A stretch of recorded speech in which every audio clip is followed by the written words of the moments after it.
The morning briefing room at Riverside Regional Airport buzzed with the usual pre-flight chatter, but Captain Jake Morrison's voice cut through the noise like a blade. $20 says Hartwell finds another excuse to stay grounded today. His comment drew knowing chuckles from the assembled pilots, their coffee cups pausing mid-sip as they awaited the inevitable response. Before we jump back in, tell us where you're tuning in from, and if this story touches you, make sure you're subscribed, because tomorrow I've saved something extra special for you. "Make it 50, replied First Officer Brad Kellerman, not bothering to lower his voice despite Donna Hartwell sitting just 3 rows ahead, methodically reviewing her flight charts. "I'm thinking of a mysterious stomach flu, maybe a convenient family emergency. She's got a whole playbook of creative excuses by now." The snickering spread through the room like wildfire. 6 months at Riverside Regional, and somehow Donna had become the unofficial punchline of every pilot gathering.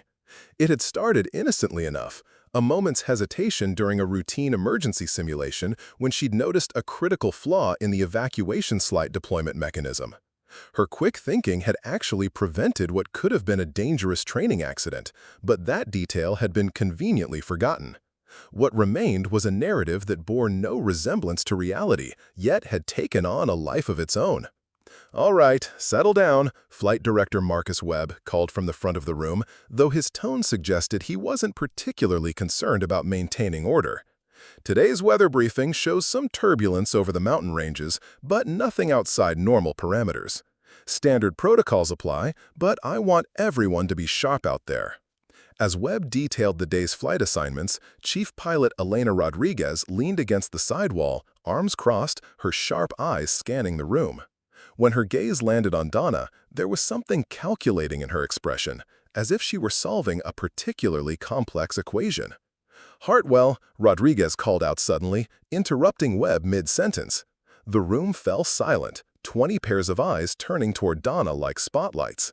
"You're familiar with high-altitude emergency procedures, correct?" The question hung in the air, heavy with implication. Every commercial pilot in the room knew these procedures by heart. It was basic certification material, as fundamental as knowing how to start an engine. "Yes, ma'am," Donna replied evenly, her pen still poised over her charts. "Immediate assessment of cabin pressure, emergency oxygen deployment, rapid descent to safe altitude while maintaining aircraft control and passenger safety protocols." "And if you're dealing with simultaneous engine failure during that descent," Rodriguez pressed, raising an eyebrow. Before Donna could respond, Captain Morrison let out a theatrical sigh. "Does it matter? She'll probably pass out from altitude sickness before she can reach the controls anyway." The room erupted in laughter, several pilots nudging each other as if Morrison had delivered the punchline of the century. Webb made a half-hearted attempt to restore order. "Come on, that's enough," he said, but his smile betrayed his amusement. The damage was already done, the room's atmosphere shifting from professional briefing to informal roasting session. After the meeting dispersed, Donna gathered her materials while the others filed out, many still chuckling at Morrison's joke. First Officer Sarah Chen lingered near the door, waiting until most of the crowd had left before approaching. "Hey, Donna," Chen said, her tone carefully modulated between concern and condescension. "No judgment here, but maybe you should consider requesting ground duties for today's mountain route. Weather's supposed to get rough up there, and with your particular sensitivities, it might be better to play it safe." Donna looked up from her flight bag, meeting Chen's gaze directly. "I appreciate your concern, Sarah, but I'm fully qualified and cleared for today's assignment." Chen shrugged, a gesture that somehow managed to convey both resignation and superiority. "Your call. Just remember, there's no shame in knowing your limitations. Better to stay on the ground than put passengers at risk because you couldn't handle the altitude." The implication stung, not because it held any truth, but because it revealed how completely her colleagues had bought into their own fictional narrative. Donna had been flying commercial routes for 8 years, had logged over 12,000 flight hours, and had never once grounded herself due to weather or altitude concerns. Yet somehow, one moment of professional caution had been twisted into a character-defining weakness. Later in the equipment room, the subtle harassment continued. Donna was methodically checking her emergency gear when Captain Tony Brennan, the squadron's most senior pilot, approached her station. "Hartwell," he said, his weathered face arranged in what he probably thought was a paternal expression. "Got a minute to chat?" He gestured toward a quiet corner of the room, away from the other pilots preparing for their flights. Donna nodded and followed, already steeling herself for another well-meaning suggestion that she find a way to avoid her assigned route. "Look, kid," Brennan began, his voice taking on the tone of a mentor dispensing hard-earned wisdom. "I've been flying these routes for 23 years, seen a lot of good pilots wash out because they couldn't admit when something was beyond their comfort zone. No shame in it. Everyone's got something that rattles them." "Captain Brennan," Donna interrupted, finally allowing a hint of steel to enter her voice. "I'm perfectly capable of handling today's flight. My record speaks for itself." Brennan raised his hands in a placating gesture, but his expression suggested he wasn't buying her confidence. "Sure, sure. I'm just saying the mountains can be tricky. Updrafts, downdrafts, pressure changes that'll make your head spin. If you're already dealing with altitude anxiety—" He left the sentence hanging, the implication clear. "With all due respect, Captain," Donna said, her professional mask firmly in place, "I've been flying mountain routes since my first year out of flight school. I'm not concerned about today's weather patterns." All right, then. Just keep your options open, you know? If you start feeling overwhelmed up there, don't be too proud to request priority landing clearance. Better to disappoint some passengers than end up in a situation you can't handle. That evening, the monthly pilot social gathering at Murphy's Aviation Bar was in full swing. Flight Director Webb had organized the event as a team-building exercise, though it had quickly devolved into the usual mix of war stories and good-natured ribbing. When Donna walked through the door, the conversation momentarily paused before resuming with poorly concealed grins. "Hartwell!" Captain Morrison called out, gesturing to an empty bar stool with exaggerated courtesy. "Perfect timing. We were just discussing the psychological aspects of high-altitude flying. Fascinating stuff from a clinical perspective."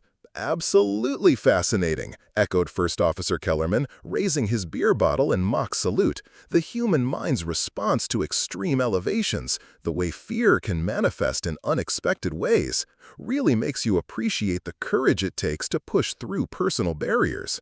Donna took the offered seat, knowing that walking away would only fuel their narrative further.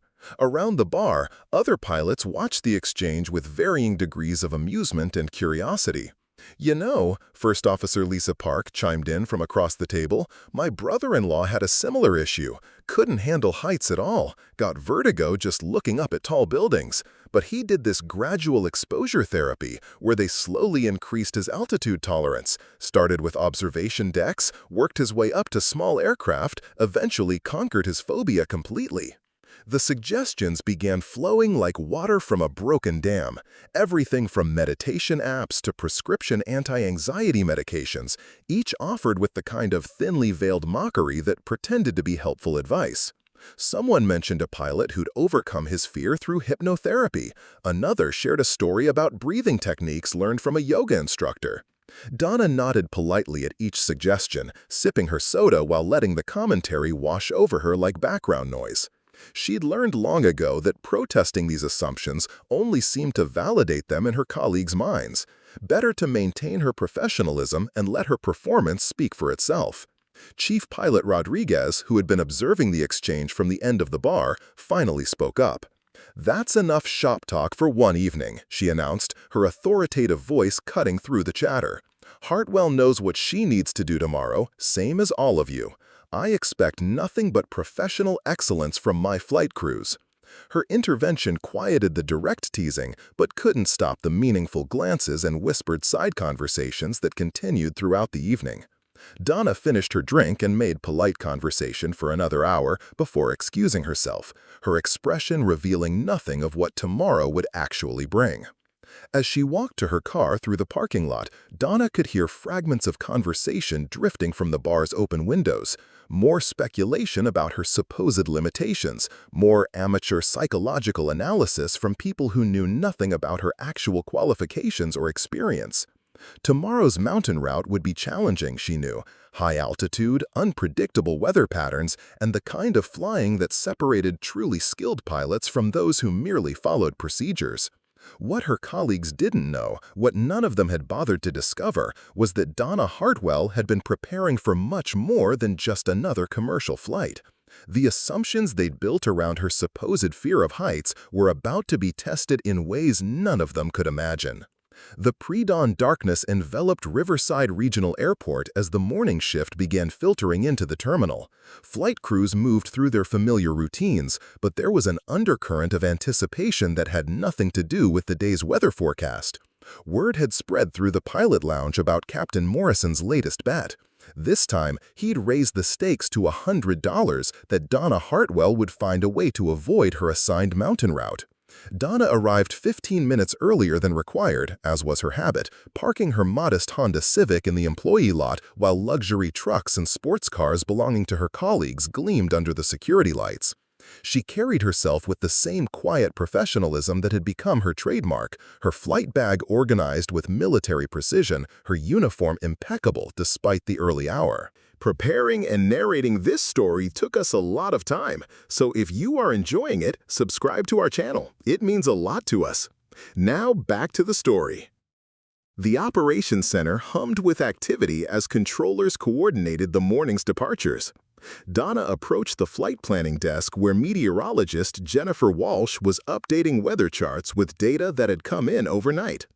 "Morning, Jen," Donna said, setting down her coffee cup and pulling out her route documentation. "How are those mountain conditions looking?" Walsh glanced up, her expression shifting slightly as she recognized who was asking.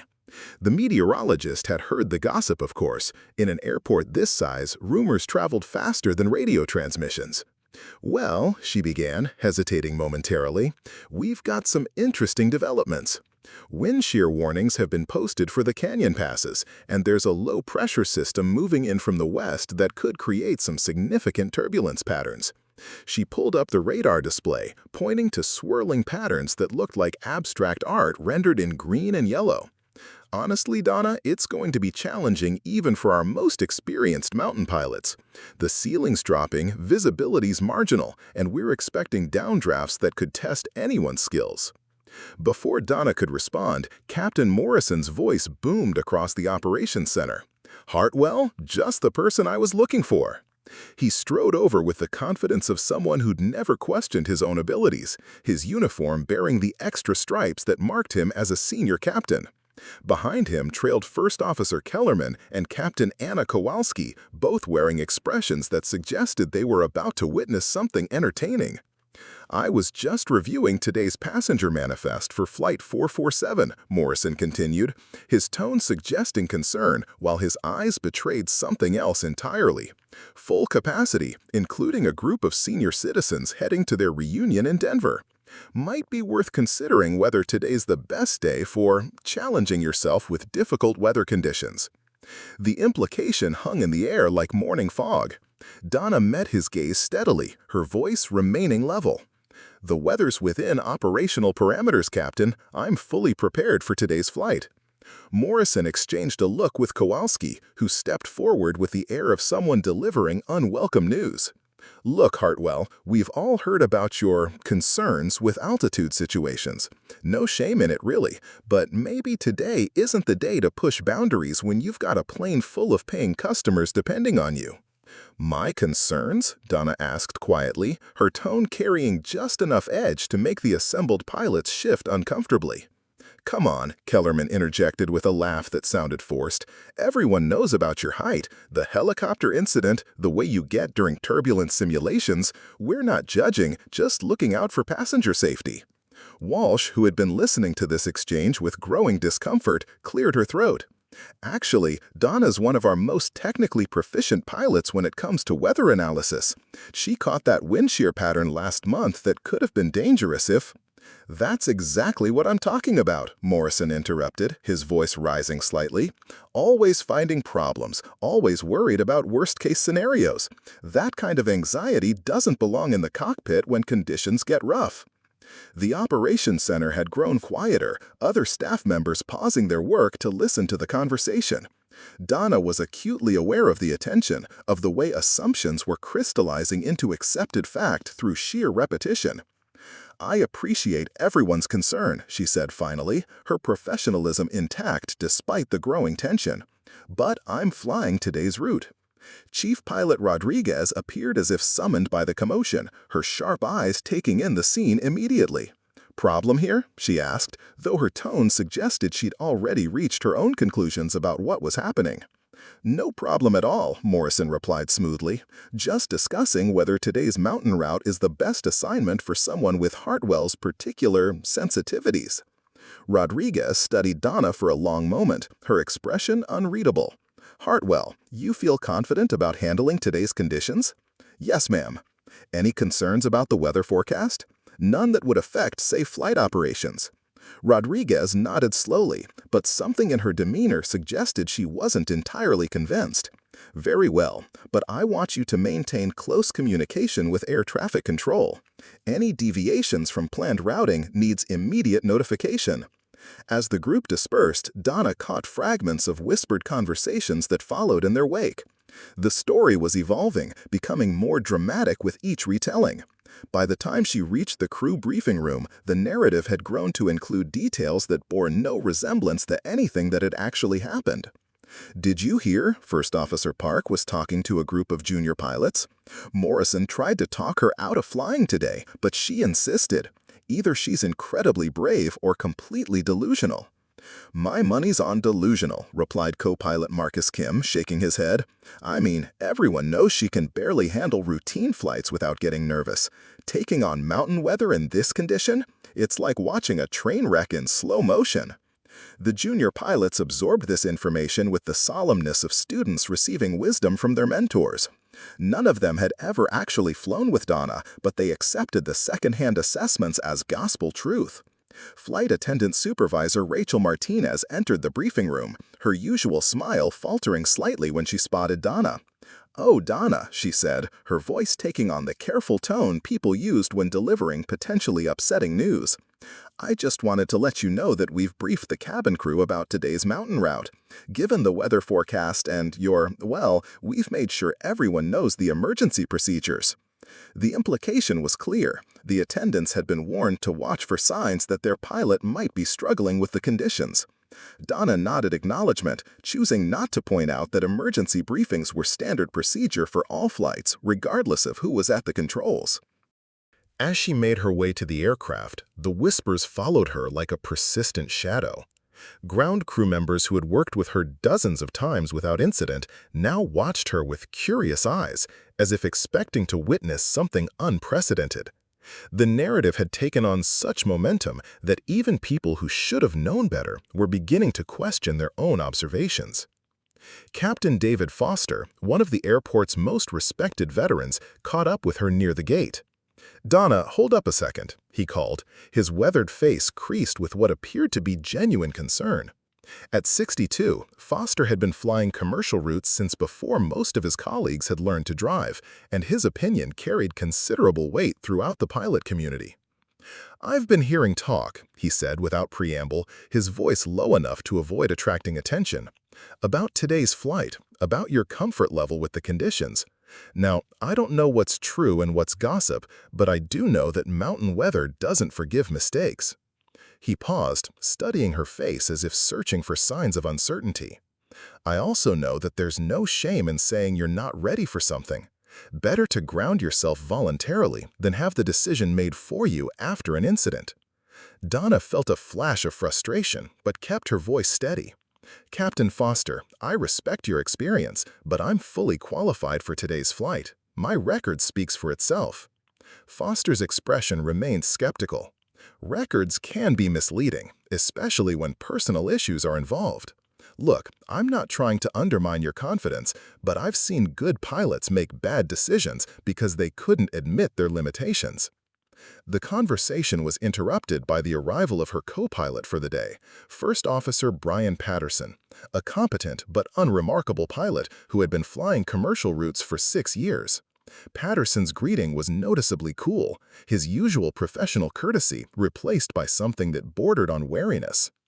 "Morning, Captain Hartwell. he said, the formal title carrying an undertone that suggested he questioned her right to use it. "I've reviewed the weather reports. Pretty rough conditions ahead." "Standard mountain weather," Donna replied, beginning her pre-flight inspection. "Nothing we haven't handled before." Patterson's laugh was forced. "Right. Well, I've got to say, I'm a little concerned about what we might encounter up there. The wind patterns are pretty unpredictable, and with your history, maybe we should discuss contingency plans." "My history?" "You know," Patterson said, his discomfort evident, "the altitude thing. Everyone's heard about it. I'm just saying, if you start feeling overwhelmed or need me to take the controls, don't hesitate to speak up. No judgment here." The casual assumption stung more than the overt mockery had. Patterson genuinely believed he was being supportive, offering to take over flying duties from a pilot he assumed was compromised by psychological limitations. The fact that he'd never flown with her before, had never observed her performance under pressure, seemed irrelevant to his assessment. As they continued the pre-flight checklist, Donna became aware of increased scrutiny from ground operations. Normally routine communications carried an undercurrent of heightened attention, as if controllers were preparing for the possibility of an emergency. The fuel technician double-checked calculations that were already accurate. The maintenance supervisor reviewed inspection logs that had been completed hours earlier. "Everything looks good mechanically," Supervisor Carol Thompson reported, her tone suggesting this was somehow surprising. "Though with today's weather forecast, you might want to consider requesting additional fuel reserves. Mountain routes can be unpredictable, especially when pilots are dealing with challenging conditions." Even the passengers seemed affected by the atmosphere of tension. As they boarded, several made comments about the weather forecast, their voices carrying an edge of concern that went beyond normal pre-flight nervousness. One elderly gentleman paused at the cockpit door, peering in with obvious worry. "Excuse me, Captain," he said, his voice quavering slightly. "I couldn't help but overhear some of the ground crew talking. Is it true that conditions are particularly dangerous today?" Before Donna could respond, Patterson jumped in. "Don't worry, sir. We're taking every precaution. If Captain Hartwell feels unable to handle the conditions safely, we have protocols in place." The passenger nodded uncertainly and continued to his seat, but his concern was palpable. Similar conversations were happening throughout the cabin as passengers absorbed the nervous energy radiating from crew members who had been influenced by the morning's gossip.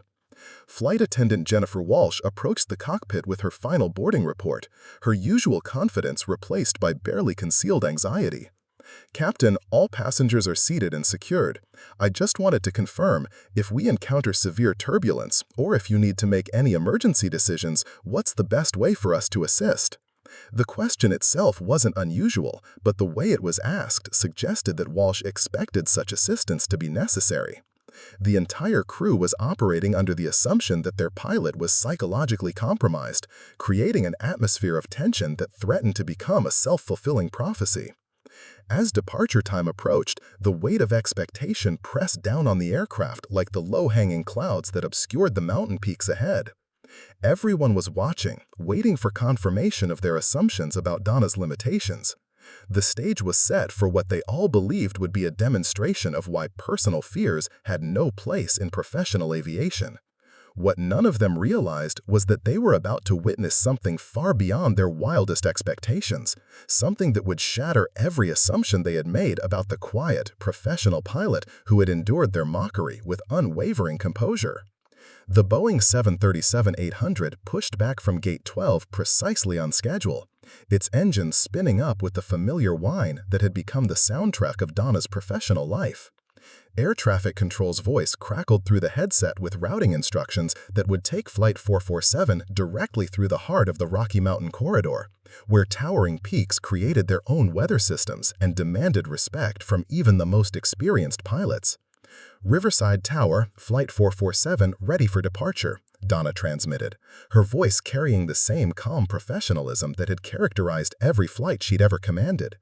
Beside her, First Officer Patterson completed the final items on their departure checklist, his movements slightly more hurried than usual, betraying the nervousness he was trying to conceal.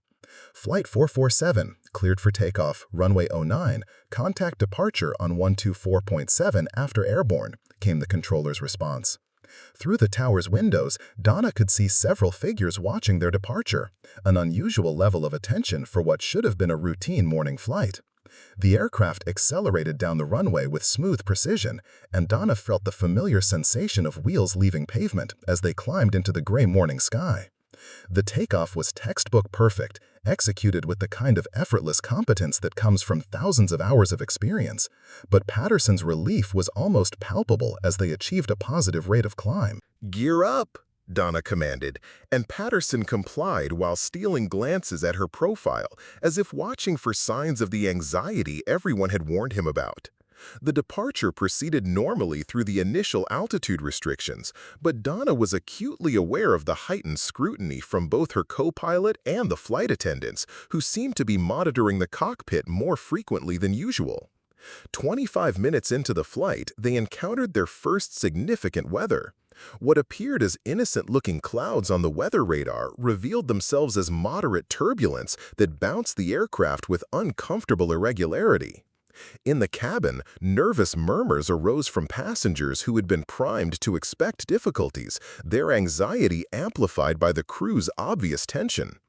"Turbulence ahead," Patterson announced unnecessarily, his voice tight with concern.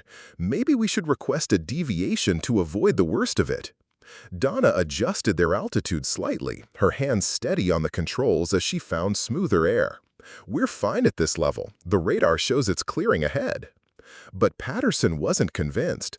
His earlier briefings had painted a picture of a pilot struggling with altitude-related anxiety, and every bump seemed to confirm his worst fears.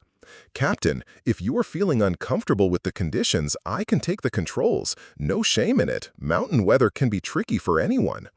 The offer stung, not because of any doubt about her abilities, but because it revealed how completely her colleague had bought into the fictional narrative surrounding her supposed limitations. Patterson genuinely believed he was being helpful, offering to relieve a pilot he assumed was compromised by psychological factors. "I'm perfectly comfortable, Brian," Donna replied evenly, but she noticed him making notations in his logbook, probably documenting what he perceived as concerning behavior for the post-flight debrief. As they climbed toward their cruising altitude of 37,000 feet, the mountain peaks below created a spectacular landscape of snow-covered summits and deep valleys carved by ancient glaciers. For most pilots, this scenery represented one of the rewards of commercial aviation, a perspective on the natural world that few humans ever experienced. But Patterson seemed focused entirely on potential hazards, his eyes constantly scanning the instruments as if expecting imminent disaster. "Altitude 32,000 and climbing," he reported, his voice carrying an undertone that suggested each 1,000 feet was a personal victory against overwhelming odds. "How are you feeling, Captain?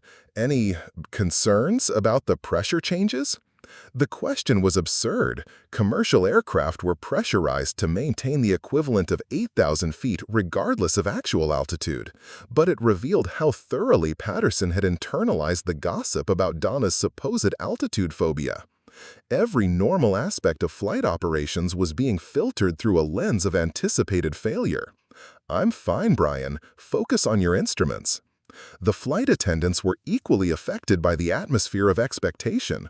Lead flight attendant Michelle Santos made 3 separate trips to the cockpit during the first hour, ostensibly to report on passenger comfort, but clearly monitoring the flight crew's performance.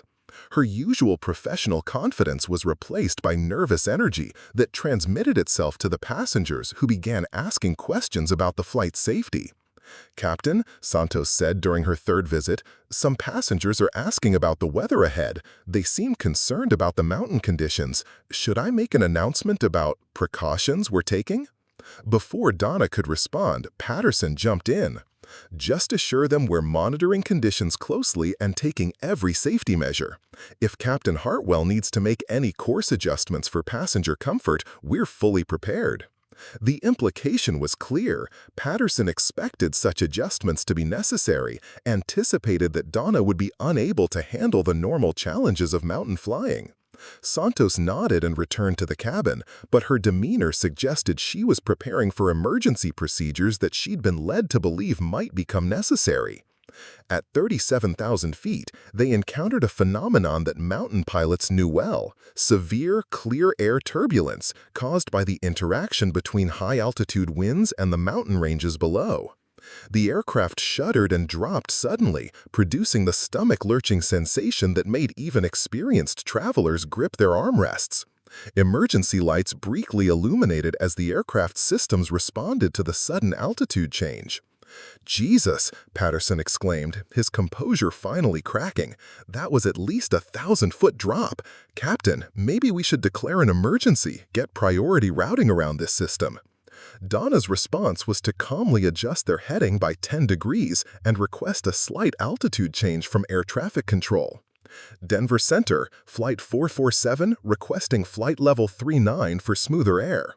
"Flight 447, climb and maintain flight level 39. Be advised, we're showing moderate to severe turbulence reports in your area." "Copy that, Center. We're handling it fine at the higher altitude." The climb took them above the worst of the turbulence, and the ride smoothed considerably. But Patterson's stress level remained elevated, his earlier confidence completely shattered by what Donna considered routine mountain flying conditions. "How did you know that altitude change would help?" he asked, genuine puzzlement in his voice. "I mean, with your issues with heights, I would have expected you to want to descend, not climb higher." The question revealed the fundamental absurdity of the situation. Patterson had been told that Donna suffered from altitude anxiety, yet she had just demonstrated textbook mountain flying technique by climbing to escape turbulence, exactly the opposite of what someone with altitude phobia would do. But instead of questioning the narrative he'd been fed, Patterson seemed to assume that panic had somehow produced the correct response by accident. "It's basic meteorology, Brian. The turbulence was being generated by surface-wind interaction with the mountains. Higher altitude gets us above the mechanical turbulence zone." Patterson nodded as if this explanation made sense, but his log entry suggested he was interpreting her competent flying as evidence of barely controlled anxiety rather than professional skill. The cognitive dissonance was remarkable. He was witnessing excellent piloting technique while simultaneously documenting what he believed were signs of psychological distress. In the cabin, the earlier turbulence had created exactly the kind of passenger anxiety that Santos had been warned to expect. Several travelers approached the flight attendants with concerns about the flight's safety, having absorbed the crew's nervous energy and translated it into fears about their pilot's competence. "Excuse me," said an elderly woman in first class, her voice shaking slightly. "I couldn't help but notice the flight attendant seemed worried. Is there something wrong with the pilots? I heard someone mention that the captain has problems with heights." Santos found herself in an impossible position. She couldn't confirm passengers' fears about their pilot's competence, but she also couldn't definitively reassure them when she herself had been influenced by the morning's gossip. Her response was a masterpiece of diplomatic evasion that somehow managed to increase rather than decrease passenger anxiety. "I can assure you that Captain Hartwell is fully qualified and following all safety protocols," Santos said carefully. "We're monitoring the situation closely and will take any necessary precautions to ensure passenger safety." The phrase "monitoring the situation" was particularly unfortunate, as it implied there was indeed a situation requiring monitoring beyond normal flight operations. Several passengers began discreetly checking their seatbelts and reviewing safety card procedures, their confidence in the flight crew fundamentally shaken. Meanwhile, on the flight deck, Donna was executing a series of course corrections that demonstrated the kind of weather avoidance skills that separated competent pilots from exceptional ones. She threaded the aircraft between thundercells with precision that would have impressed any objective observer, maintaining passenger comfort while ensuring flight safety. But Patterson interpreted each course adjustment as evidence of uncertainty rather than skill. "Another deviation?" he asked when Donna requested a heading change to avoid a particularly aggressive-looking cell on the weather radar. "Captain, maybe we should consider landing at an alternate airport. The conditions seem to be getting worse, and if you're feeling overwhelmed—" "Brian," Donna said firmly, "I need you to focus on your duties as first officer rather than second-guessing every decision I make. The weather ahead is completely manageable." Patterson fell silent, but his body language suggested he was preparing for the crisis he'd been told to expect. Every normal aspect of weather flying was being filtered through a narrative of anticipated failure, creating a self-reinforcing cycle of anxiety that threatened to compromise the very safety the crew claimed to be protecting. As they approached the halfway point of their journey, radio chatter from other aircraft painted a picture of challenging but manageable conditions throughout the mountain corridor. Experienced pilots were reporting turbulence and weather deviations as routine information, their calm professionalism a stark contrast to the atmosphere of crisis that had somehow developed aboard Flight 447. "United 892, moderate chop through flight level 350, smooth above," came one report. "Southwest 1547, light to moderate turbulence westbound through the pass, nothing unusual," reported another. Yet aboard Flight 447, the same conditions were being treated as extraordinary challenges that might overwhelm their alleged psychological limitations. The disconnect between objective reality and perceived crisis was becoming increasingly surreal. Donna continued flying with the same quiet competence that had characterized her entire career, but she was acutely aware that every decision was being scrutinized through a lens of expected failure. Her co-pilot was documenting normal flight operations as evidence of distress. Her flight attendants were treating routine weather flying as a potential emergency. Her passengers had been primed to expect disaster. The stage was set for a confrontation between perception and reality, between the fictional narrative that had grown around Donna's supposed limitations and the truth that none of her colleagues had bothered to investigate. As the Rocky Mountains stretched endlessly ahead, carved by millennia of wind and weather into peaks that challenged the very definition of the possible, Donna prepared to show them exactly what she was capable of when the stakes were highest and the margin for error disappeared entirely. What happened next would shatter every assumption they had made about her, but not in any way they could have anticipated. Denver Center's voice crackled through the radio with an urgency that immediately commanded attention throughout the cockpit. "All aircraft in the vicinity of Victor 210, be advised, we have received reports of severe downdrafts and wind shear in the canyon approach. Recommend immediate altitude deviations and increased separation." The weather radar had been showing deteriorating conditions for the past 20 minutes, but this advisory marked the transition from challenging flying to potentially dangerous airspace. What had begun as routine mountain weather was evolving into something far more serious, the kind of atmospheric violence that could overwhelm even experienced crews. "Flight 447, Denver Center, altimeter 29.9, expect vectors around the weather area. We're showing some pretty significant cells building along your route." Donna acknowledged the transmission while studying the radar display, where angry red and magenta returns painted a picture of convective activity that seemed to be organizing itself into a coordinated assault on their intended flight path. Behind the primary storm cells, secondary development was creating a wall of weather that stretched from their current position to well beyond their destination. "This is getting serious," Patterson muttered, his earlier nervousness now justified by objective circumstances. "Captain, maybe we should declare an emergency now, get priority handling before this gets any worse." For the first time since departure, Patterson's concerns aligned with actual flight conditions rather than imagined psychological limitations. The weather ahead represented a genuine challenge that would test any pilot's skills regardless of their emotional state or personal fears. "We're not there yet, Brian," Donna replied, her fingers dancing across the flight management system as she calculated alternate routing options. The aircraft bucked suddenly as they encountered the outer edges of the storm system, a preview of the violence waiting ahead. In the cabin, passengers who had been nervously watching the crew's behavior now had legitimate reasons for concern as their drinks sloshed and overhead bins creaked ominously.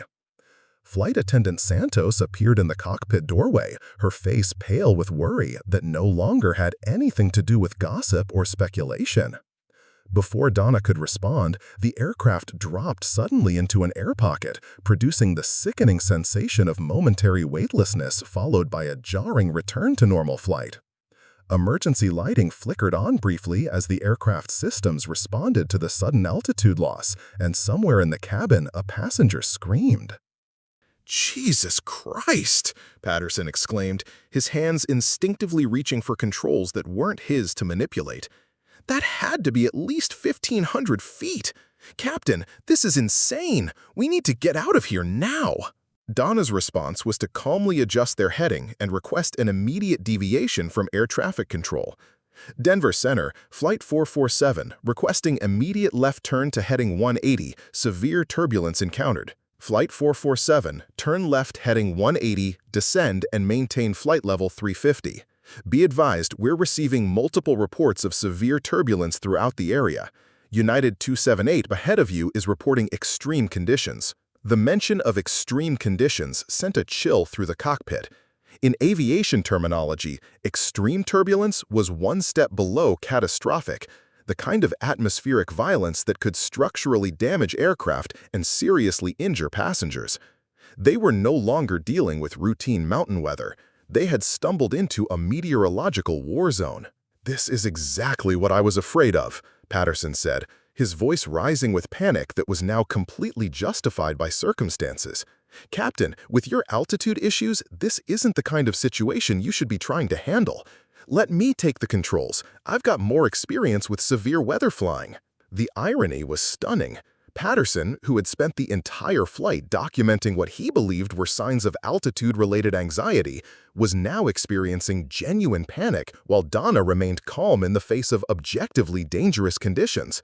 His offer to take control came not from superior competence, but from his own psychological breakdown in the face of real crisis. "I've got the aircraft, Brian," Donna replied firmly. "Focus on your instruments and emergency procedures." The next 20 minutes transformed Flight 447 into a test laboratory for both human psychology and aeronautical engineering.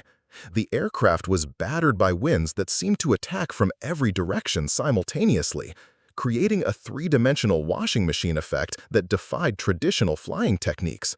Donna's hands moved constantly on the controls, making minute adjustments that kept them airborne, while Patterson struggled to complete basic navigation tasks. "Mayday! Mayday! Mayday!" came a transmission from somewhere ahead of them. United 278 declaring emergency, severe structural stress, requesting immediate descent and priority vectors to the nearest suitable airport. The emergency call sent shockwaves through every aircraft monitoring the frequency. If a major airline was declaring structural stress, the weather conditions had moved beyond challenging into genuinely life-threatening territory.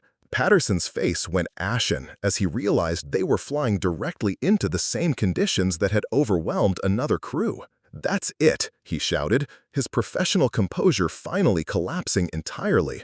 "Captain, I'm taking control of this aircraft. You're not capable of handling this situation." Patterson's hands moved toward the control yoke, but Donna's response was swift and decisive. "Brian, return to your station immediately. That's an order." The confrontation might have escalated, but at that moment, the aircraft encountered turbulence so severe that both pilots were thrown against their restraint systems with bruising force. Control panels flickered as electrical systems strained against G-forces that pushed the airframe to its design limits. In the cabin, passengers screamed as carry-on bags broke loose from overhead compartments and flight attendants struggled to maintain their footing. "Multiple system warnings," Patterson shouted over the noise of stressed metal and howling wind. "Hydraulic pressure fluctuating, electrical load shedding, cabin pressure warning." The cascade of system failures was exactly what every pilot feared most, a situation where multiple emergencies compounded each other until the aircraft became nearly uncontrollable. Lesser pilots had lost aircraft to similar circumstances, their skills overwhelmed by the simultaneity of critical problems demanding immediate attention. But Donna's response was remarkable in its calm efficiency. While Patterson struggled to process the sensory overload of warning lights and alarm sounds, she began systematically addressing each problem with the methodical precision of someone who had faced far worse circumstances and survived. "Hydraulic pressure is within acceptable parameters," she announced, her voice cutting through the chaos with crystalline clarity. "Electrical load shedding is automatic protection. Systems are functioning normally. Cabin pressure is stable. That warning was triggered by the altitude excursion, not actual pressure loss." Her analysis was correct on every point, but Patterson was too overwhelmed to process the information. In his mind, they were experiencing multiple system failures that threatened the aircraft's survival. In reality, they were seeing normal responses to extreme but manageable conditions. "Denver Center, Flight 447, Donna transmitted with remarkable composure. "We've encountered severe turbulence with minor system effects. Requesting vectors to smoother air and priority handling. Flight 447, roger. Turn right heading 090, descend immediately to flight level 310. Emergency equipment is standing by at Denver International if needed." The offer of emergency equipment revealed how seriously air traffic control was taking the situation.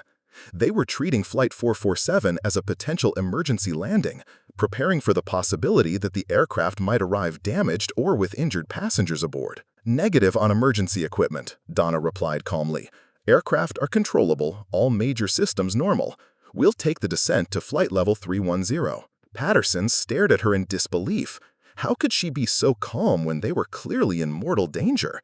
His instruments were showing the same readings as hers, but his interpretation of those readings was colored by panic that prevented rational analysis. The descent to 31,000 feet took them below the worst of the turbulence, and gradually the ride began to smooth. Warning lights extinguished one by one as aircraft systems returned to normal parameters. In the cabin, flight attendants began the process of checking for injuries and securing loose items, their professional training overcoming the terror of the previous 30 minutes. "Jesus," Patterson whispered, his hands shaking as adrenaline began to subside. "I thought we were going to die up there. How did you stay so calm? I mean, with your fear of heights and altitude anxiety, I would have expected you to completely lose it." The question hung in the air like a challenge to everything that had happened over the past several months. Donna had just demonstrated exceptional airmanship under the most demanding conditions imaginable. Yet Patterson was still trying to reconcile her performance with the narrative of psychological limitation that everyone had accepted as fact. "Brian," Donna said quietly, "I think it's time you learned something about my actual background." The statement carried weight that seemed to shift the entire atmosphere in the cockpit. For the first time since takeoff, Patterson stopped focusing on his instruments and gave Donna his complete attention. "What do you mean?" Instead of answering immediately, Donna reached into her flight bag and withdrew something that glinted in the cockpit lighting. It was a small leather folder that she opened carefully, revealing credentials that Patterson had never seen before. "Federal Aviation Administration Special Operations Certificate," she said simply. "Authorized for experimental test flying, aerobatic flight operations, and emergency services aviation."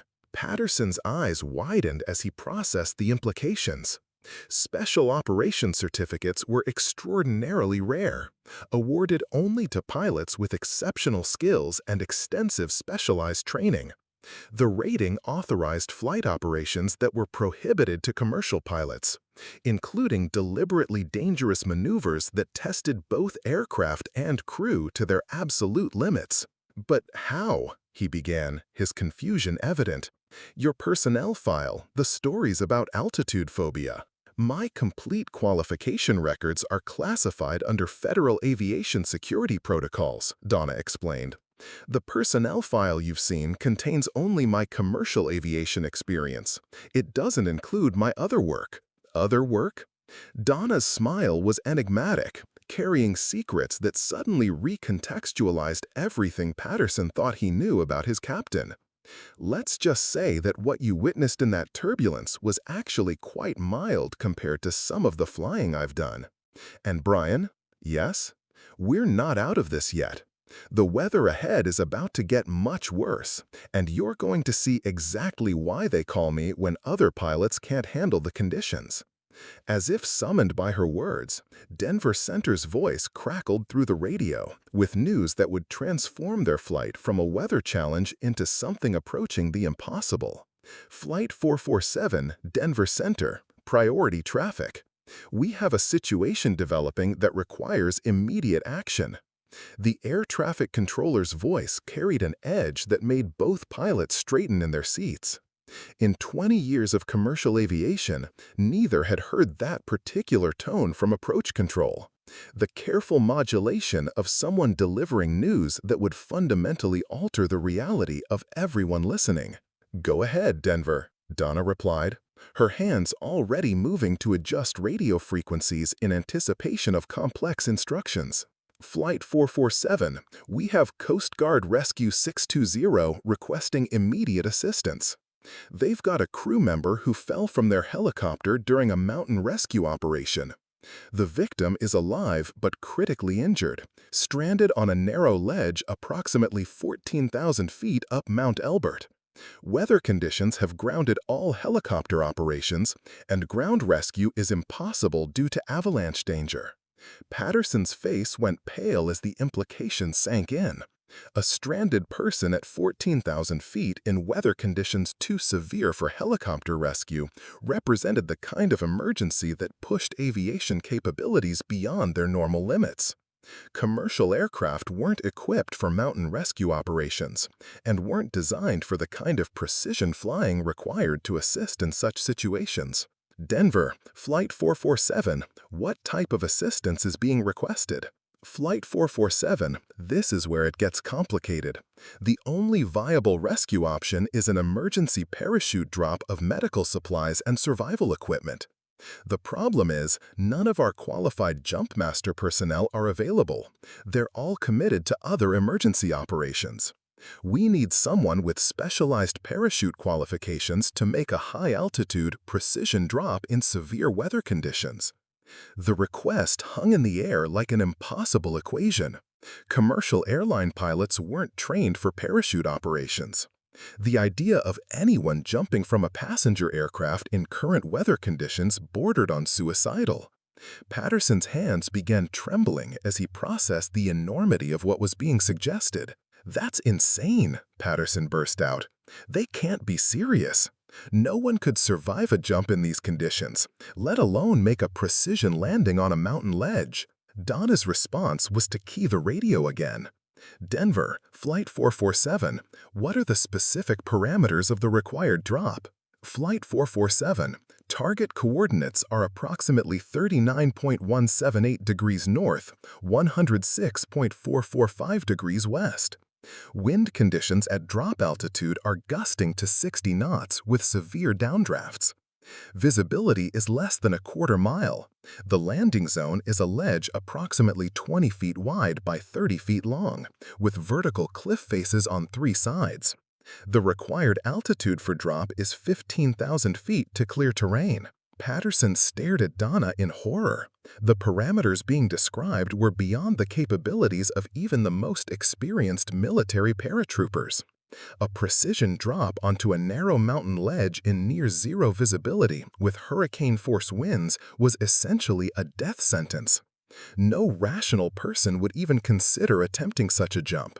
"Captain," Patterson said, his voice cracking with stress, "they can't possibly expect us to— there's no way anyone could—" He stopped, unable to complete the thought, as a terrible realization began to dawn on him.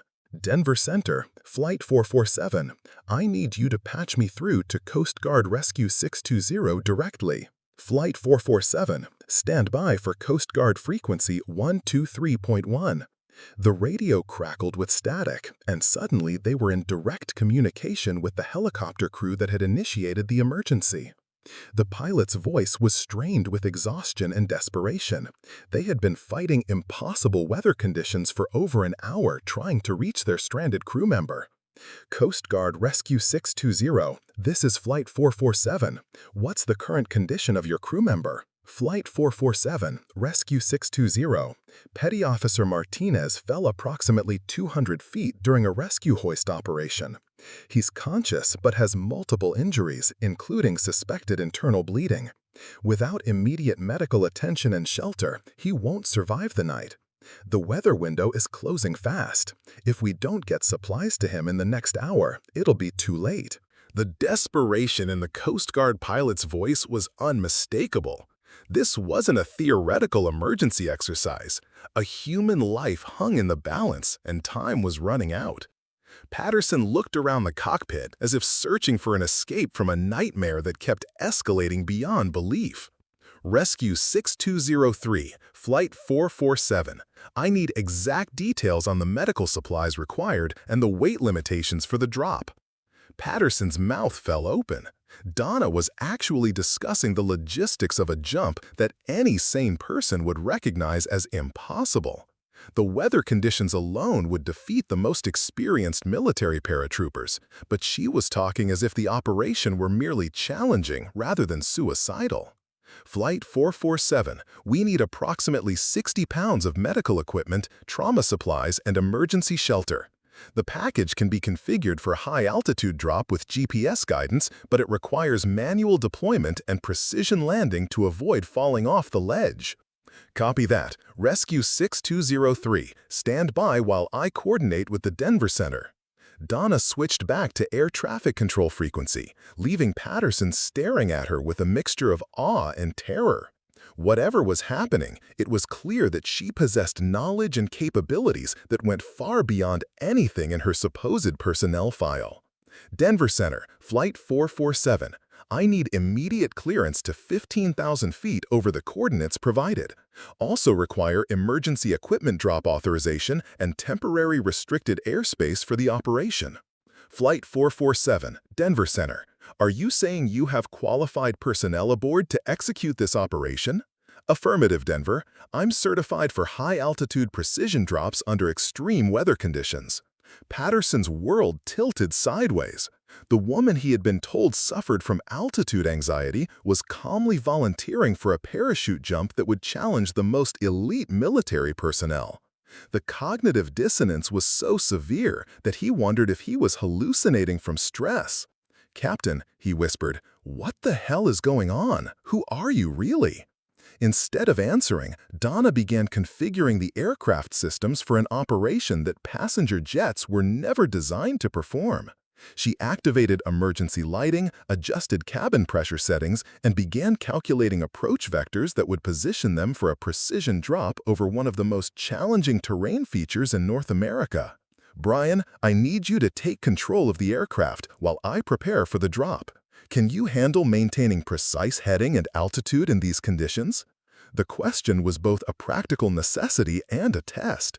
Patterson had spent the entire flight documenting what he believed were signs of Donna's psychological limitations, but now she was asking him to demonstrate skills that he had never been required to use under actual emergency conditions.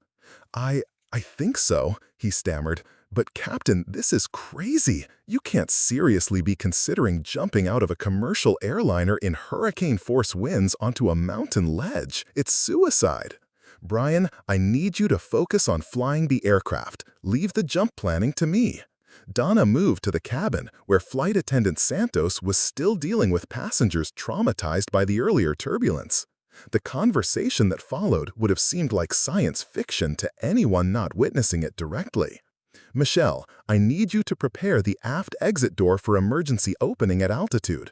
Also, I need all passengers moved to forward seats and secured with additional restraints." Santos stared at her in confusion. "Captain, I don't understand. Are we making an emergency landing?" "No, Michelle. I'm going to jump." The statement hung in the air like a physical presence. Santos's training had covered countless emergency scenarios, but nothing had prepared her for a captain announcing intention to parachute from their aircraft during flight operations. "Captain, that's not possible. We don't carry parachutes, and in these weather conditions." "The parachute equipment is in the forward cargo compartment, along with the medical supplies we'll be dropping. It was loaded as part of an emergency services contract that most of the crew wasn't briefed on." Santos's confusion deepened. Emergency services contracts weren't part of normal commercial aviation operations. Airlines didn't typically carry parachute equipment or volunteer their crews for rescue missions. "What do you need me to do?" Santos asked, her training overriding her confusion. "Secure all passengers in forward seats, deploy additional oxygen masks as a precaution, and prepare for rapid decompression when I open the exit door." As Santos moved through the cabin implementing these extraordinary instructions, passengers began to realize that something unprecedented was happening. The nervous energy that had characterized the flight since departure was replaced by genuine alarm as they watched flight attendants implement procedures that seemed designed for a disaster movie rather than commercial aviation. "Excuse me," called out Dr. Robert Chen, a cardiologist returning from a medical conference. "What's happening? Why are we being moved to these seats?" Santos found herself in the impossible position of explaining a situation that defied rational explanation. "The captain is going to assist with an emergency rescue operation." "What kind of rescue operation?" Before Santos could answer, Donna's voice came over the cabin intercom with an announcement that passengers would remember for the rest of their lives. Ladies and gentlemen, this is your captain speaking. We have been asked to assist with an emergency rescue operation involving a stranded Coast Guard crew member. I will be leaving the aircraft temporarily to deliver medical supplies to the rescue site. First Officer Patterson will maintain control of the aircraft during this operation. Please remain calm and follow all crew instructions.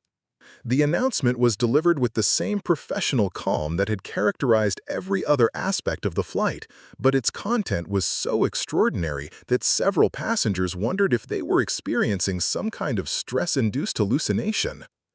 "Did she just say she's leaving the aircraft?" whispered Margaret Sullivan, an elderly teacher who had been nervous about flying since boarding.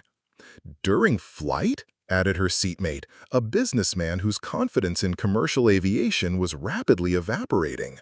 Meanwhile, on the flight deck, Patterson was struggling to process radio communications from multiple agencies now involved in the rescue operation. The Colorado National Guard had joined the frequency, along with Federal Aviation Administration emergency coordinators, and what appeared to be military air traffic controllers using call signs he didn't recognize. "Flight 447, this is Falcon Base. We're tracking your position and have emergency recovery assets standing by. Confirm you have qualified personnel for halo operations in current weather conditions." Patterson keyed the radio with shaking hands. "Falcon Base, Flight 447. I honestly don't know what qualifications my captain has. This is all beyond my experience." "Flight 447, Falcon Base. We're showing Special Operations Authorization Code Lima 77 in our system. Is that your jumper certification?" The military precision of the question suggested they were dealing with protocols that existed far above the level of commercial aviation.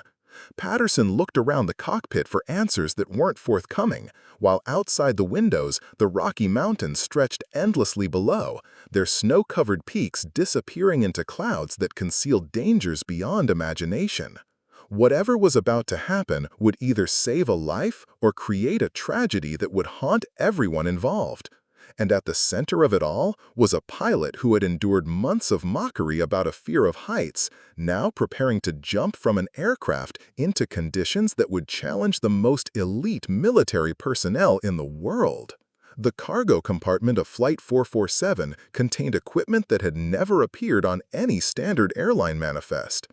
As Donna opened the concealed storage panel, Patterson watched in stunned silence as she revealed gear that belonged in a military special operations unit rather than a commercial airliner.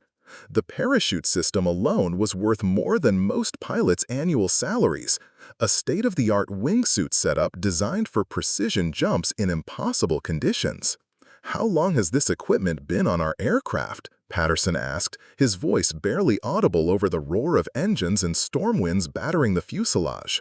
6 months, Donna replied, matter-of-factly, stepping into what appeared to be a specialized jumpsuit that bore markings he'd never seen before. The timeline hit Patterson like a physical blow. 6 months. Exactly how long Donna had been stationed at Riverside Regional, exactly how long she'd been enduring mockery about her supposed fear of heights. The equipment had been there the entire time, waiting for a situation that everyone hoped would never arise. "You've been planning this," he whispered, the magnitude of the deception finally sinking in. "The whole time you've been, what exactly are you?" Instead of answering, Donna activated a communication device that definitely wasn't standard airline equipment.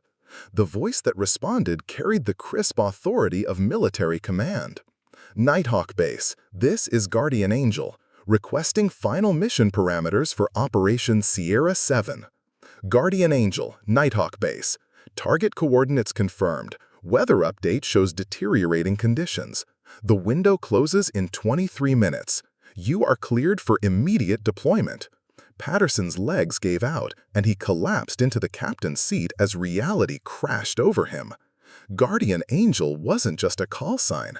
It was a designation used by the Air Force's elite pararescue jumpers, the most highly trained rescue personnel in the military. These were the specialists who jumped into combat zones to save downed pilots, who parachuted into hurricanes to rescue civilians, who operated in conditions where failure meant death.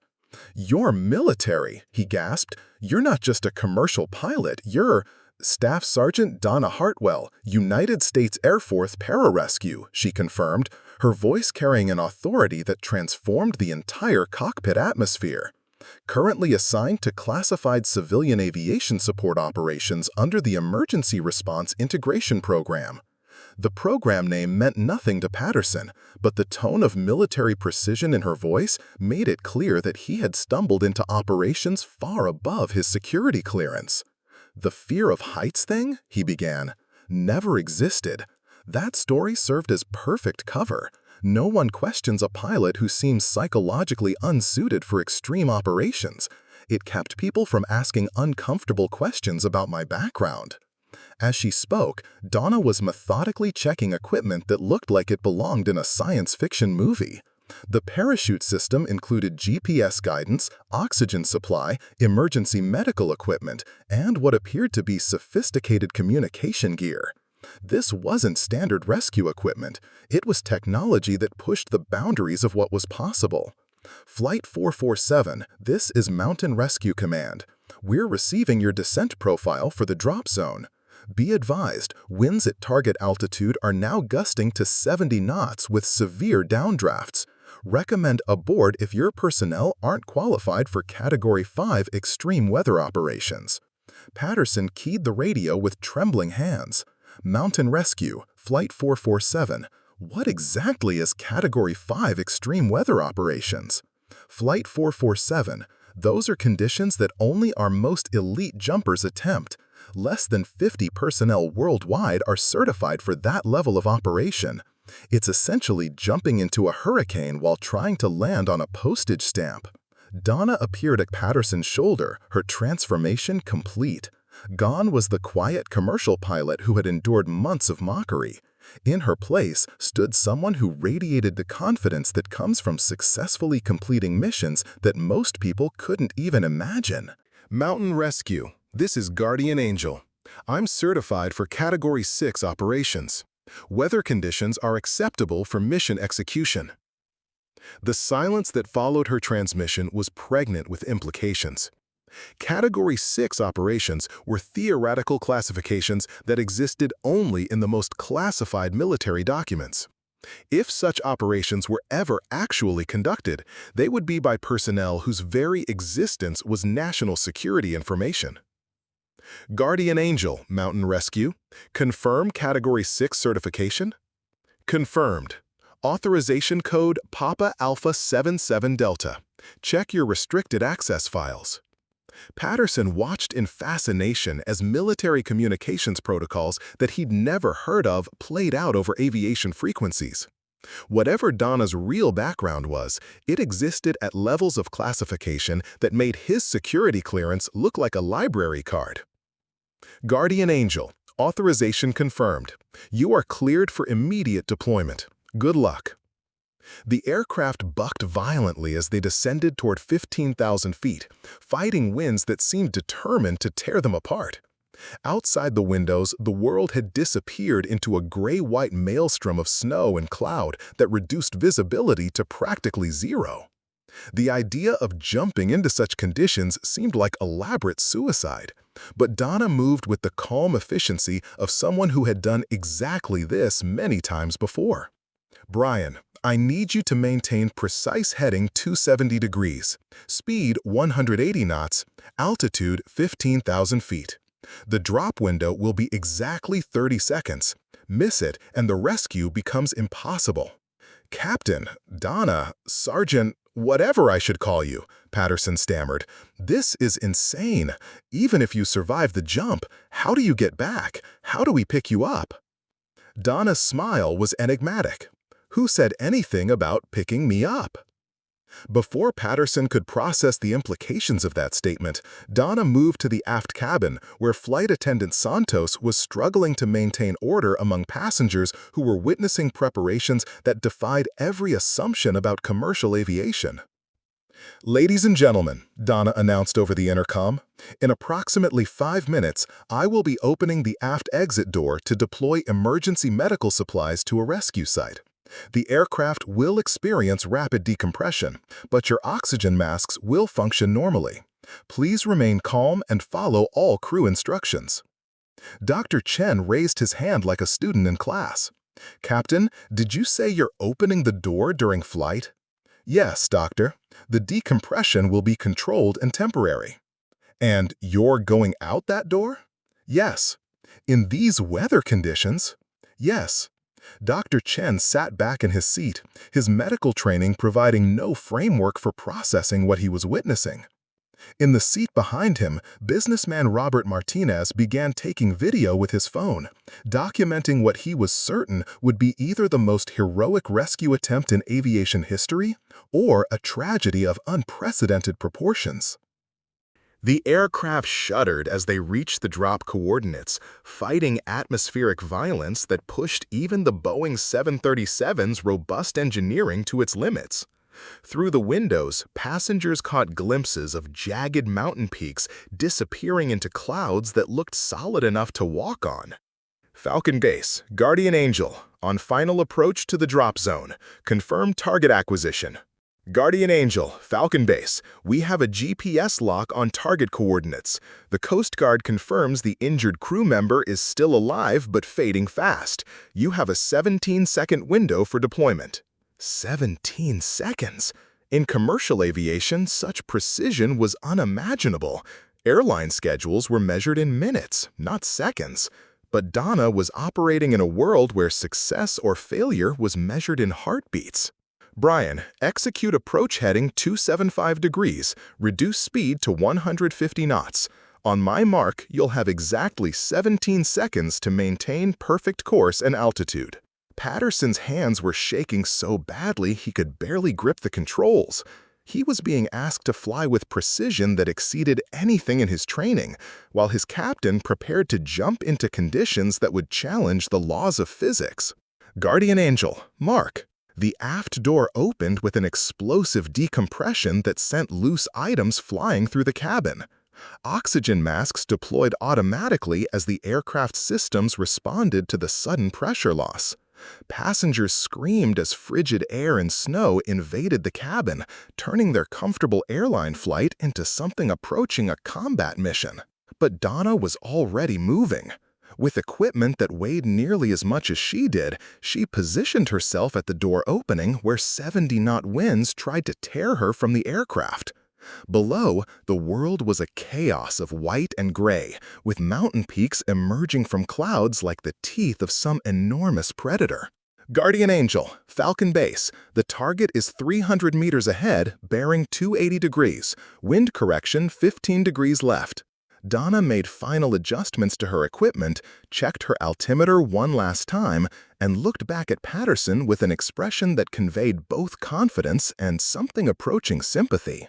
"Brian, tell Chief Rodriguez that her assessment of my qualifications was slightly incomplete." And with that, she stepped into the void. The aircraft bucked violently as her departure disturbed the airflow, but Patterson managed to maintain course as he watched the most extraordinary thing he had ever seen. Instead of falling like a stone, Donna was flying, actually flying, using her wingsuit to navigate through the storm with precision that seemed to violate the laws of aerodynamics. "Holy Mother of God," whispered Dr. Chen, who had pressed his face against a window to watch the deployment. "She's not falling, she's actually controlling her descent." Through the swirling snow and cloud, passengers caught glimpses of a figure that moved through the storm like it was merely another environment to be mastered. The wingsuit allowed Donna to glide horizontally as well as descent, turning what should have been a catastrophic fall into a controlled flight towards coordinates that existed somewhere in the maelstrom below. Falcon Gaze, Guardian Angel, deployment successful, navigating to target, weather conditions as expected. Her voice came through the radio with remarkable clarity, considering she was free-falling through a mountain storm at terminal velocity. Whatever communication equipment she carried was designed for exactly these impossible conditions. Guardian Angel, target acquired visually. Coast Guard crew member located on target ledge. Beginning final approach. Patterson stared at the radio in disbelief. She had not only survived jumping into hurricane-force winds, she had successfully navigated to a target the size of a small room on the side of a mountain in near-zero visibility. The level of skill required for such an operation existed beyond anything he had imagined possible. In the cabin, passengers watched in stunned silence as their understanding of human capability was fundamentally altered. They had witnessed someone step out of an aircraft into certain death and somehow transform it into a controlled rescue operation. Guardian Angel, Falcon Base, what's your status? The radio crackled with static before Donna's voice emerged, slightly breathless but still controlled. Falcon Base, Guardian Angel, landing successfully. The crew member is alive but critical. Beginning emergency medical treatment. Estimate 40 minutes required for stabilization. Patterson closed the cabin door and restored pressure to the aircraft, but his hands moved automatically while his mind struggled to process what had just happened. His captain, a woman he had been told suffered from altitude anxiety, had just executed a parachute jump that would have challenged the most elite military personnel in the world. And somehow, impossibly, she had made it look routine. The return flight to Riverside Regional Airport occurred in an atmosphere unlike anything Patterson had experienced in his aviation career. Flight 447 carried passengers who had witnessed something that existed beyond the boundaries of normal human experience, and their stunned silence filled the cabin like a physical presence. Every person aboard had watched their captain jump into a mountain storm and somehow succeed in an operation that defied both logic and possibility. Falcon Base, Flight 447, Patterson transmitted, his voice still shaking 40 minutes after Donna's departure, requesting an update on Guardian Angel's status. Flight 447, Falcon Base, Guardian Angel has successfully stabilized the injured crew member and is preparing for extraction via military helicopter. Coast Guard Petty Officer Martinez is alive and being transported to the trauma center. Mission successful. The words "mission successful" carried weight that transformed the entire cockpit atmosphere. Somewhere below them, in conditions that had grounded every other aircraft in the region, Donna had not only survived but had saved a life that everyone else had written off as lost. Dr. Chen appeared in the cockpit doorway, his medical training providing context that made the achievement even more remarkable. "First Officer Patterson, I need to ask, is your captain actually human? Because what she just accomplished violates every assumption I have about physiological limitations." Patterson looked up from his instruments, his expression conveying the bewilderment of someone whose reality had been fundamentally altered. "Doctor, I honestly don't know what she is. 6 months I've been flying with her, and I never suspected. The fear of heights story, that was all fabricated. Apparently, everything we thought we knew about her was a cover story." In the cabin, passengers were processing their own versions of cognitive dissonance. Margaret Sullivan, the elderly teacher who had been nervous about flying, found herself staring out the window with newfound appreciation for human capability. "In 50 years of teaching," she told her seatmate, "I've never seen anything that made me question the limits of what people can achieve. Until today." Businessman Robert Martinez was reviewing the video footage he had captured, frame-by-frame analysis that confirmed what his eyes had witnessed, but his mind struggled to accept. "She didn't just jump out of the plane," he muttered to himself. "She actually flew through that storm like she had wings." Flight attendant Santos moved through the cabin with professional efficiency, but her demeanor revealed someone processing information that challenged every assumption about her captain's capabilities. Passengers peppered her with questions that she couldn't answer because the truth was classified far above her security clearance. "How long has Captain Hartwell been qualified for that kind of operation?" asked a passenger. "I honestly don't know," Santos replied. "Her personnel file doesn't mention any special training." Then how did she know how to do that? Santos had no answer because the real answer existed in classified military documents that would never be made public. The emergency response integration program that Donna had mentioned was so secret that most military personnel had never heard of it. Meanwhile, radio chatter from multiple agencies painted a picture of a rescue operation that was being treated as a classified military success rather than a civilian emergency. National Guard helicopters were coordinating with units that Patterson didn't recognize. Air traffic control was implementing security protocols that cleared airspace normally reserved for presidential movements. "Flight 447, Denver Center. Be advised, you are now under military air traffic control escort. Maintain current heading and altitude until further notice." Patterson looked around the cockpit as if searching for answers that weren't forthcoming. Military escort for a commercial airliner was unprecedented outside of national security emergencies. Whatever Donna's real identity was, it existed at levels that triggered automatic protection protocols. "Denver Center, Flight 447, requesting clarification on escort procedures." "Flight 447, classified. Maintain current flight profile and expect priority landing clearance at destination." Classified. Patterson had been flying commercial routes for 15 years and had never encountered that word in normal aviation communications. His captain had just jumped out of their aircraft to save someone's life, and now they were being treated as if they were transporting state secrets. 45 minutes later, the distinctive sound of military helicopters became audible over the engine noise. Through the cockpit windows, Patterson spotted 2 black aircraft maintaining formation with Flight 447, helicopters with no visible markings that definitely weren't part of any normal emergency response. "Flight 447, Thunder Base. We have Guardian Angel aboard and are proceeding to a classified medical facility. Recommend you maintain communication blackout regarding mission details until debriefing." The transmission confirmed what Patterson was beginning to suspect. Donna wasn't coming back to Riverside Regional. Whatever her real assignment was, it existed in a world where successful rescue operations trigger extraction protocols that removed personnel from their cover identities. Thunder Base, Flight 447. Understood. What should I tell my crew and passengers? Flight 447, medical emergency response concluded successfully. All other details are classified pending security review.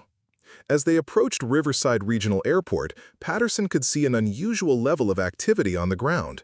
Vehicles with no visible identification were positioned near the terminal, and personnel in civilian clothes who moved with obvious military bearing were coordinating with airport security.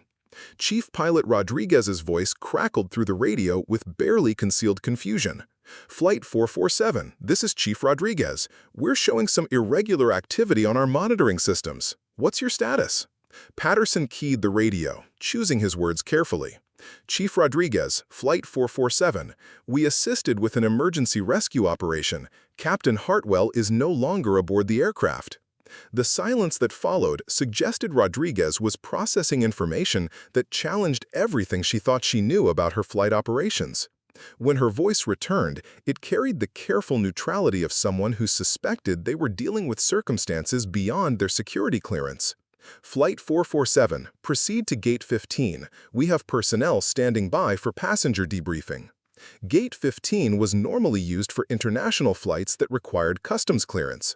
The fact that domestic passengers were being directed there suggested that someone wanted to control the information flow about what had happened aboard Flight 447. As they taxied to the gate, passengers pressed against windows to observe the unusual reception waiting for them. Men and women in business suits who carried themselves with unmistakable military bearing were positioned throughout the terminal area. This wasn't normal airline operations. It was damage control for a classified operation that had been witnessed by civilian passengers. "Ladies and gentlemen," Patterson announced over the intercom, "we've arrived at Riverside Regional Airport. Please remain seated until instructed by ground personnel. You may be asked to participate in a brief informational meeting regarding today's emergency assistance operation." Dr. Chen approached the cockpit one final time as passengers began gathering their belongings. "First Officer Patterson, I need to ask, will we ever learn the truth about what really happened today?" Patterson met his gaze directly. "Doctor, I don't think any of us will ever know the complete truth. What I can tell you is that we witnessed something extraordinary, performed by someone whose real job is to do impossible things when lives are on the line." As passengers disembarked, they were individually escorted to a conference room where personnel with impressive credentials but vague agency affiliations conducted what they called informational interviews. The questions were professional but thorough, focusing on exactly what each passenger had observed and with whom they might share that information. Margaret Sullivan found herself face-to-face with a woman who introduced herself only as Agent Carter. "Mrs. Sullivan, what you witnessed today was a successful emergency rescue operation. The personnel involved have specialized training that isn't widely known for security reasons." "Are you saying Captain Hartwell is some kind of secret agent?" Sullivan asked. "I'm saying that some people have jobs that require them to maintain cover identities for operational security. What you saw today was someone doing their real job when circumstances demanded it." Similar conversations were happening throughout the conference room as passengers received explanations that provided context without revealing classified details. The message was consistent. They had witnessed something remarkable, performed by someone whose real capabilities were far beyond anything they had imagined. Meanwhile, Patterson found himself in Chief Rodriguez's office, facing questions that revealed how little anyone at Riverside Regional had known about their most competent pilot. "Brian," Rodriguez began, "I need you to walk me through exactly what happened up there, and I need you to explain how Donna Hartwell went from being supposedly afraid of heights to jumping out of an aircraft in hurricane conditions." Patterson sat back in his chair, still processing the magnitude of what he had witnessed. "Chief, everything we thought we knew about her was wrong, not just incomplete, completely fabricated. She's not a commercial pilot with altitude anxiety. She's military special operations assigned to some kind of classified program that uses civilian aviation as cover." Rodriguez's expression shifted as the implications sank in. "You're telling me that for 6 months we've had an undercover military operative working as a commercial pilot? Not just any military operative, elite special operations, the kind of person who gets called when situations are impossible for everyone else. And the fear of heights story? Perfect cover. Made sure no one asked uncomfortable questions about her background or qualifications." Rodriguez leaned back in her chair, her expression conveying someone whose professional world had just been turned upside down. "Brian, do you realize what this means? Every joke, every comment about her supposed limitations, she heard all of it while knowing she was probably the most qualified pilot any of us had ever met." The weight of that realization settled over them like a physical presence. For 6 months, the entire pilot community at Riverside Regional mocked someone whose actual qualifications existed so far above their own that comparison was meaningless. They had assumed weakness where extraordinary strength existed, had projected fear onto someone whose job required confronting dangers they couldn't imagine. "What happens now?" Patterson asked. "Now, we pretend this conversation never happened," Rodriguez replied, "and we try to figure out how to maintain flight operations when we just learned that our understanding of everything was completely wrong." 3 days later, an official announcement appeared on the airline's internal bulletin board. Captain Donna Hartwell has been selected for a special assignment with the Federal Aviation Administration's Emergency Response Division. Her transfer was effective immediately, and her exemplary service record at Riverside Regional was noted with appreciation. The announcement was carefully worded to provide closure without revealing classified information. Most employees accepted it as routine personnel movement, but those who had been present during the mountain rescue understood that they had witnessed the end of a cover identity that had served its purpose. Captain Morrison, who had led the mockery of Donna's supposed altitude phobia, found himself unable to meet Patterson's eyes when they encountered each other in the pilot lounge. The easy confidence that had characterized his interactions was replaced by the uncomfortable awareness that he had fundamentally misjudged someone whose real capabilities existed beyond his comprehension. "Brian," Morrison said quietly, "about those things I said about Hartwell." "Forget it, Jake," Patterson replied. "We all believed what we wanted to believe." But forgetting proved impossible. Every pilot at Riverside Regional now carried the knowledge that assumptions could be catastrophically wrong, that the quiet professional enduring their mockery might possess capabilities that existed far beyond anything they could imagine. The passengers of Flight 447 returned to their normal lives, but they carried with them the memory of witnessing something that challenged every assumption about human limitation. They had seen someone step into certain death and transform it into a successful rescue through sheer competence and courage. Dr. Chen incorporated the experience into his medical practice, using it as an example of how assumptions about human capability could blind people to extraordinary potential that existed hidden in plain sight. Margaret Sullivan returned to her classroom with renewed appreciation for the hidden depths that might exist in even the quietest students, understanding that remarkable capabilities often disguise themselves as ordinary competence. And somewhere in the classified world of military special operations, Staff Sergeant Donna Hartwell continued doing impossible things when lives hung in the balance, secure in the knowledge that the best cover for extraordinary capabilities was the assumption that they didn't exist. The mountains where she had saved Petty Officer Martinez stood eternal and unchanging, indifferent to human drama, but eternally respectful of those rare individuals who possessed the courage and skill to challenge the impossible and win. Up next, you've got two more standout stories right on your screen. If this one hits the mark, you won't want to pass these up. Just click and check them out. And don't forget to subscribe and turn on the notification bell so you don't miss any upload from us.